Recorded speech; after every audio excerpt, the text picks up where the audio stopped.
আসসালামু আলাইকুম ওয়া রাহমাতুল্লাহ।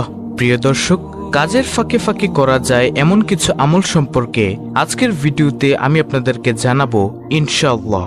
আমলগুলো এতই ছোট যে আপনি কাজের ফাঁকে ফাঁকে অবসর সময়ে, রাস্তা দিয়ে চলার সময় অর্থাৎ খুবই অল্প সময়ে এই আমলগুলো করতে পারবেন। আমলগুলো খুবই ছোট কিন্তু এর ফজিলত অনেক অনেক বেশি। কাজের ফাঁকে কিংবা অবসর সময়ে মানুষ কত কাজই না করে থাকে। কেউ গান শোনে, কেউ নাটক, সিনেমা কিংবা মুভি দেখে সময় অতিবাহিত করে। কিন্তু এই অবসর সময় কিংবা কাজের ফাঁকে ছোট ছোট অনেক দোয়া ও জিকির আছে যা পরেও মানুষ প্রশান্তি পেতে পারে। আর এসব জিকির ও দোয়ার ফজিলত, মর্যাদা এবং সওয়াবও অনেক অনেক বেশি।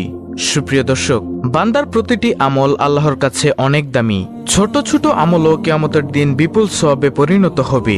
তাই ছোট বড় কোনো আমল ও সৎ কাজকে অবহেলা করা উচিত নয়। তাহলে চলুন এক এক প্রত্যেকটি দোয়া ও জিকিরের কথা আপনাদের সামনে তুলে ধরি। প্রিয় দর্শক, কাজের ফাঁকে ফাঁকে অবসর সময় আপনি করতে পারবেন আজকের ভিডিওতে এমন 10টি জিকিরের মধ্যে সর্বপ্রথম জিকিরটি হলো আল্লাহুম্মা ইন্নী আসআলুকাল আফিয়া ফিদ দুনিয়া ওয়াল আখিরা।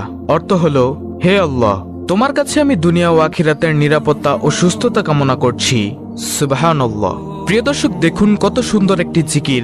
আল্লাহুম্মা ইন্নী আসআলুকাল আফিয়া ফিদ দুনিয়া ওয়াল আখিরা। হে আল্লাহ, তোমার কাছে আমি দুনিয়া ও আখিরাতের নিরাপত্তা ও সুস্থতা কামনা করছি। সুবহানাল্লাহ। অর্থাৎ আপনি যদি খালেস অন্তরে শিরক মুক্ত থেকে, গুনাহ মুক্ত থেকে প্রতিনিয়ত এই জিকিরটি করেন, তাহলে আল্লাহ তাআলা আপনাকে দুনিয়া ও আখিরাতের নিরাপত্তা দান করবেন এবং আল্লাহ রাব্বুল আলামিন আপনাকে সুস্থতা দান করবেন ইনশাআল্লাহ। প্রিয় দর্শক, কাজের ফাঁকে ফাঁকে অবসর সময়ে আপনি করতে পারবেন আজকের ভিডিওতে এমন 10টি জিকিরের মধ্যে দ্বিতীয় নম্বর জিকিরটি হলো লা ইলাহা ইল্লা আনতা সুবহানাকা ইন্নী কুনতুম মিনাজ জালিমিন। প্রিয় দর্শক, এটি হচ্ছে দোয়া ইউনুস। এর অর্থ হলো, তুমি ছাড়া কোনো মাবুদ নেই, তুমি পবিত্র সুমহান, আমি নিশ্চয়ই জালিমদের দলভুক্ত। প্রিয় দর্শক, এই জিকিরটির ফজিলত হলো, দৈনিক একবার দোয়া ইউনুস পড়লে পদমর্যাদা সমুন্নত হয়। আল্লাহ তার রুজি রোজগারে সমৃদ্ধি দান করেন, দুঃখ, যন্ত্রণা, পেরেশানি, অশান্তি ও কষ্ট প্রভৃতি দূর করেন, তার জন্য সব রকমের কল্যাণের দ্বার খুলে দেন, শয়তানের প্ররোচনা থেকে তাকে রক্ষা করেন। প্রিয় দর্শক, কাজের ফাঁকে ফাঁকে অবসর সময়ে আপনি করতে পারবেন আজকের ভিডিওতে এমন 10টি জিকিরের মধ্যে তৃতীয় নম্বর জিকিরটি হলো সুবহানাল্লাহি ওয়া বিহামদিহি সুবহানাল্লাহিল আজিম। অর্থ, মহান সেই আল্লাহ এবং তারই সকল প্রশংসা। মহান সেই আল্লাহ যিনি সর্বোচ্চ মর্যাদার অধিকারী। আবু হুরায়রা রাদিয়াল্লাহু তাআলা আনহু থেকে বর্ণিত হাদিসে রাসূল সাল্লাল্লাহু আলাইহি ওয়াসাল্লাম বলেন, দুটি বাক্য এমন রয়েছে যা বলা সহজ, আমলের পাল্লায় অনেক ভারী আর আল্লাহর কাছেও অধিক পছন্দনীয়। সেটি হলো সুবহানাল্লাহি ওয়া বিহামদিহি সুবহানাল্লাহিল আজিম। বুখারী শরীফের হাদিস, হাদিস নম্বর 6406। এছাড়াও রয়েছে অসংখ্য ফজিলত। আপনি কাজের ফাঁকে ফাঁকে অবসর সময়ে এই আমলটি করতে পারেন। প্রিয় দর্শক, কাজের ফাঁকে ফাঁকে অবসর সময়ে আপনি করতে পারবেন আজকের ভিডিওতে এমন 10টি জিকিরের মধ্যে চতুর্থ নম্বর জিকিরটি হলো সুবহানাল্লাহ। হযরত সাদ ইবনে আবি ওয়াক্কাস রাদিয়াল্লাহু তাআলা আনহু বলেন, আমরা রাসূলুল্লাহ সাল্লাল্লাহু আলাইহি ওয়াসাল্লামের নিকট ছিলাম। তিনি বললেন, তোমাদের কোনো ব্যক্তি প্রত্যেক দিন 1000 নেকি অর্জন করতে সক্ষম কি? তন্মধ্যে একজন বললেন, আমাদের মধ্যে কোনো ব্যক্তি কিভাবে 1000 নেকি অর্জন করবে? তখন রাসূল সাল্লাল্লাহু আলাইহি ওয়াসাল্লাম বললেন, 100 বার সুবহানাল্লাহ বললে তার জন্য 1000 নেকি লেখা হবে অথবা তার 1000 পাপ মোচন করা হবে। মুসলিম শরীফের হাদিস, মিশকাত শরীফের হাদিস। এছাড়াও রয়েছে অসংখ্য ফজিলত। প্রিয় দর্শক, কাজের ফাঁকে ফাঁকে অবসর সময় আপনি করতে পারবেন আজকের ভিডিওতে এমন 10টি জিকিরের মধ্যে পঞ্চম নম্বর জিকিরটি হলো আলহামদুলিল্লাহ। আলহামদুলিল্লাহ শব্দের অর্থ সমস্ত প্রশংসা মহান আল্লাহর জন্য। যে কোনো উত্তম, আনন্দময় ও শুভ খবরে ভালো কিছুর জন্য এটি বলা হয়ে থাকে। পছন্দনীয় কিছু দেখলে বা শুনলে আলহামদুলিল্লাহ বলতে হয়। হাদিসে আছে, আল্লাহর মহত্ব বর্ণনা ও প্রশংসার জন্য আলহামদুলিল্লাহর চেয়ে উত্তম বাক্য আর নেই। তিরমিজি শরীফ। আলহামদুলিল্লাহ নেকির পাল্লাকে ভারী করে দেয়। এছাড়াও রয়েছে অসংখ্য ফজিলত। দর্শক, কাজের ফাঁকে ফাঁকে অবসর সময়ে আপনি করতে পারবেন আজকের ভিডিওতে এমন 10টি জিকিরের মধ্যে ষষ্ঠ নম্বর জিকিরটি হলো লা ইলাহা ইল্লাল্লাহ। লা ইলাহা ইল্লাল্লাহ এর অর্থ হলো, আল্লাহ ছাড়া কোনো সত্য মাবুদ বা উপাস্য নেই। এটি হচ্ছে ইসলামের চূড়ান্ত কালেমা, মানব জীবনের পরম বাক্য। এই মহামূল্যবান বাণীর রয়েছে বিশেষ মর্যাদা এবং এর সাথে সম্পর্ক রয়েছে বিভিন্ন হুকুম আহকামের। প্রিয় দর্শক, 1 মিনিটে আপনি লা ইলাহা ইল্লাল্লাহ প্রায় 50 বার পড়তে পারেন। এটি সর্বশ্রেষ্ঠ বাক্য ও তাওহীদের বাণী। যে ব্যক্তির শেষ বাক্য হবে লা ইলাহা ইল্লাল্লাহ, তিনি জান্নাতে প্রবেশ করবেন। এছাড়াও এর ফজিলত ও মর্যাদার ব্যাপারে আরো অনেক বর্ণনা রয়েছে, যা বলতে গেলে ভিডিও আরো বড় হয়ে যাবে। তাহলে গেল 6 নম্বর আমল, অর্থাৎ লা ইলাহা ইল্লাল্লাহ জিকির করা। দর্শক, কাজের ফাঁকে ফাঁকে অবসর সময় আপনি করতে পারবেন আজকের ভিডিওতে এমন 10টি জিকিরের মধ্যে 7ম নম্বর জিকিরটি হলো আল্লাহু আকবার। আল্লাহু আকবার শব্দের অর্থ হলো আল্লাহ তাআলা সবকিছুর চেয়ে বড় এবং মহান। আল্লাহু আকবার শব্দটি মুমিনের ঈমানের দৃঢ়তা বৃদ্ধি করে, মনের ভিতর থেকে ভয়ভীতি দূর করে। মুমিনের জীবনের শুরু থেকে শেষ পর্যন্ত আল্লাহু আকবার এর প্রভাব তাকে আলোকিত করে রাখে। এছাড়াও আল্লাহু আকবার এর রয়েছে অসংখ্য ফজিলত, যার ফজিলত এক ভিডিওতে বলে শেষ করা যাবে না। প্রিয় দর্শক, কাজের ফাঁকে ফাঁকে অবসর সময় আপনি করতে পারবেন আজকের ভিডিওতে এমন 10টি জিকিরের মধ্যে 8ম নম্বর জিকিরটি হলো লা হাওলা ওয়ালা কুওয়াতা ইল্লা বিল্লাহ।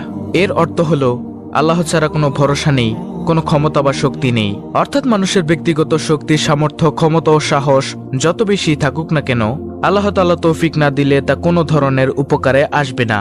এবং আল্লাহর সত্তা সবকিছুর ঊর্ধ্বে, সব শক্তিধর বস্তু আল্লাহর সামনে একেবারে তুচ্ছ ও ছোট।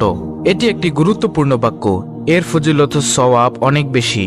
যখন মানুষ নিজস্ব ক্ষমতার বাইরে কোনো পরিস্থিতি ও কাজের মুখোমুখি হয় যা সম্পাদন করা তার উপর কষ্টসাধ্য হয়ে পড়ে, তখন এই বাক্যটি পড়তে হয়। এছাড়া শয়তানের কোনো প্রতারণা ও আক্রমণ থেকে বাঁচার জন্য এই দোয়াটি পড়তে হয়, অর্থাৎ লা হাওলা ওয়ালা কুওয়াতা ইল্লা বিল্লাহ। আমলটি করার ব্যাপারে হাদিসে অনেক বর্ণনা এসেছে। আবু মুসা আশআরী রাদিয়াল্লাহু তাআলা আনহু বর্ণনা করেন, রাসূল সাল্লাল্লাহু আলাইহি ওয়াসাল্লাম একবার আমাকে বললেন, তোমাকে জান্নাতের অন্যতম ধনভাণ্ডারের কথা কি বলে দিব? আমি বললাম, অবশ্যই বলে দিন হে আল্লাহর রাসূল সাল্লাল্লাহু আলাইহি ওয়াসাল্লাম। তিনি বললেন, লা হাওলা ওয়ালা কুওয়াতা ইল্লা বিল্লাহ। হাজিম ইবনে হারমালা রাদিয়াল্লাহু তাআলা আনহু বলেন, আমি নবী সাল্লাল্লাহু আলাইহি ওয়াসাল্লামের নিকট দিয়ে যাচ্ছিলাম। তিনি আমাকে বলেন, হে হাজিম, তুমি অধিক সংখ্যায় লা হাওলা ওয়ালা কুওয়াতা ইল্লা বিল্লাহ বাক্যটি পড়ো, কেননা তা হলো জান্নাতের গুপ্তধন। তো এটি গেল 8ম নম্বর জিকির। তারপরে প্রিয় দর্শক, কাজের ফাঁকে ফাঁকে অবসর সময়ে আপনি করতে পারবেন আজকের ভিডিওতে এমন 10টি জিকিরের মধ্যে 9ম নম্বর আমলটি হলো আস্তাগফিরুল্লাহ পাঠ করা। আস্তাগফিরুল্লাহ এর অর্থ হচ্ছে আমি আল্লাহর কাছে ক্ষমা প্রার্থনা করছি। কোনো খারাপ কাজ করে পরবর্তীতে অনুতপ্ত হলে এই দোয়াটি পাঠ করা হয়। আস্তাগফিরুল্লাহ এর প্রধান ফজিলত হচ্ছে আল্লাহ তাআলার কাছে ক্ষমা পাওয়া।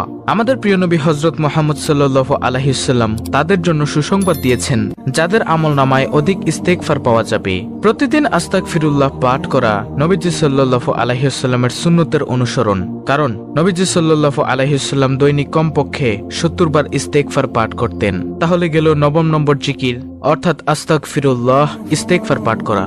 তারপরে প্রিয় দর্শক, কাজের ফাঁকে ফাঁকে অবসর সময় আপনি করতে পারবেন আজকের ভিডিওতে এমন 10টি জিকিরের মধ্যে সর্বশেষ 10ম নম্বর আমলটি হলো নবীজি সাল্লাল্লাহু আলাইহি ওয়াসাল্লামের উপর দুরূদ পাঠ করা।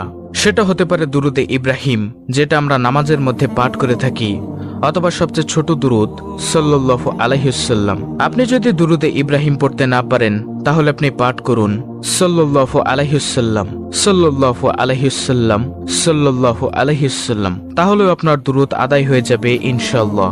দুরুদ পাঠের ফজিলত হলো, একবার দুরুদ পাঠ করলে আল্লাহ তাআলা 10টি রহমত নাজিল করেন। এ সম্পর্কে আবু হুরায়রা রাদিয়াল্লাহু তাআলা আনহু থেকে বর্ণিত, রাসূল সাল্লাল্লাহু আলাইহি ওয়াসাল্লাম বলেছেন, যে ব্যক্তি আমার প্রতি একবার দুরুদ পাঠ করে, আল্লাহ তাআলা তার প্রতি 10টি রহমত বর্ষণ করেন, তার 10টি গুনাহ ক্ষমা করে দেন এবং তার মর্যাদা 10 ধাপ বৃদ্ধি করে দেন। প্রিয় দর্শক, কাজের ফাঁকে ফাঁকে অবসর সময় আপনি করতে পারবেন এমন 10টি দোয়া ও জিকির। সংক্ষেপে আমি আপনাদেরকে আবার বলে দিচ্ছি। নম্বর 1, আল্লাহুম্মা ইন্নী আসআলুকাল আফিয়া ফিদ দুনিয়া ওয়াল আখিরা। দ্বিতীয় নম্বর জিকির, লা ইলাহা ইল্লা আনতা সুবহানাকা ইন্নী কুনতু মিনাজ জালিমিন। 3, সুবহানাল্লাহি ওয়া বিহামদিহি সুবহানাল্লাহিল আযীম। নম্বর 4, সুবহানাল্লাহ। 5, আলহামদুলিল্লাহ। নম্বর 6, লা ইলাহা ইল্লাল্লাহ। নম্বর 7, আল্লাহু আকবার। নম্বর 8, লা হাওলা ওয়ালা কুওয়াতা ইল্লা বিল্লাহ। নম্বর 9, আস্তাগফিরুল্লাহ। সর্বশেষ 10 নম্বর আমল, নবীজি সাল্লাল্লাহু আলাইহি সাল্লামের উপর দুরূদ পাঠ করা, যে কোনো দুরূদ। এগুলো আপনি কাজের ফাঁকে ফাঁকে, অবসর সময়, রাস্তা দিয়ে চলার সময় পাঠ করতে পারেন। ইনশাআল্লাহ অনেক অনেক সওয়াব অর্জন করতে পারবেন। দর্শক, অত্যন্ত গুরুত্বপূর্ণ একটি ভিডিওটি ভালো লাগলে অবশ্যই চ্যানেলটিকে সাবস্ক্রাইব করে বেল বাটন অল বাজিয়ে দিবেন। ভিডিওটিতে একটি লাইক দিবেন এবং কমেন্টে আমিন লিখবেন এবং অন্য মুসলিম ভাই বোনদের কাছে ভিডিওটি শেয়ার করে দিবেন, যেন তারাও দেখে শিখে আমলটি করতে পারে। আল্লাহ রাব্বুল আলামিন আমাদের সকলকে এই 10টি আমল সহিহ শুদ্ধভাবে করার তৌফিক দান করুন। আমিন।